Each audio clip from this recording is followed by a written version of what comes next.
और जब एक्यूज्ड किसी पॉलिटिकल पार्टी से होता है तो सिस्टम का अंधापन और भी ज्यादा भयानक हो जाता है। उन्नाव रेप केस में BJP MLA Kuldeep Singh Sengar involve थे। क्या हुआ था उस केस में? पुलिस ने पहले एफआईआर लिखने में डिले किया। विक्टिम के घर वालों का एक्सीडेंट हो गया, उसका लॉयर कोमा में चला गया, विटनेस की मिस्टीरियस डेथ हो गई और जब तक कोर्ट का फैसला आया तब तक लड़की को जला के मार दिया गया। ये केस बताता है कि हमारा सिस्टम न्यूट्रल नहीं है, बायस्ड है, वो पावरफुल के फेवर में है। इंडिया में हर दिन लगभग 90 लड़कियों का रेप होता है। एनसीआरबी के डेटा के मुताबिक इनमें से 40% रेप केसेस में चार्जशीट फाइल नहीं होती और जब चार्जशीट फाइल होती भी है तो कन्विक्शन रेट अराउंड 30% होता है। मतलब 100 में से 70 लोग बच जाते हैं। तो सवाल उठता है, जस्टिस सिस्टम किसके लिए बना है? जो लोग कहते हैं कि लॉ है, कानून का डर है, उनसे एक सिंपल सवाल है, अगर लॉ स्कीम स्ट्रॉन्ग होता तो क्या इंडिया में रेप कल्चर इतना गहरा होता?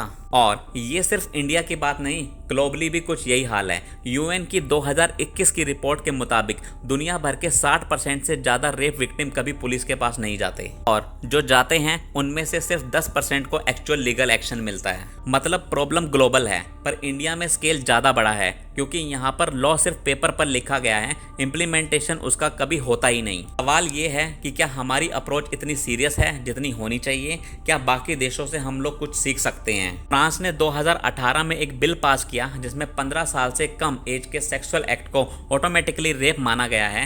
कंसेंट या नॉन कंसेंट प्रूफ करने की जरूरत नहीं, डायरेक्ट कन्विक्शन। स्कॉटलैंड ने अपने लीगल फ्रेमवर्क में रेप शील्ड लॉ बनाए जिसमें past sexual history of the victim court में लाना अलाउ नहीं है unless it is extremely relevant, क्योंकि हर बार विक्टिम से ये पूछना कि पहले कितने रिलेशनशिप थे या पहले किसी के साथ थी या नहीं, ये जस्टिस नहीं है, ये कैरेक्टर एसिस्नेशन है। स्कॉटलैंड के इन लॉ को दुनिया भर में प्रेस किया गया। मीनवाइल जर्मनी ने 2016 में नो मीन्स नो रूल लाया। इसका मतलब रेप के वक्त विक्टिम ने रेसिस्ट किया या नहीं डजंट मैटर। अगर कंसेंट नहीं था तो उसे रेप माना जाएगा।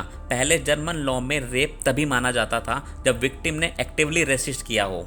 आप सोच के देखो, रेप एक लड़की के लिए कितना ट्रॉमेटिक हो सकता है। कई बार जब हम लोग बहुत ज़्यादा डरे हुए होते हैं तो फ्रीज हो जाते हैं। ऐसे केसेस में भी फ्रीज हो जाना नॉर्मल रिएक्शन हो सकता है। इसलिए विक्टिम से एक्सपेक्ट करना कि वो प्रूव करे कि उसने रेसिस्ट किया था इज एब्सोल्युटली इनजस्टिस।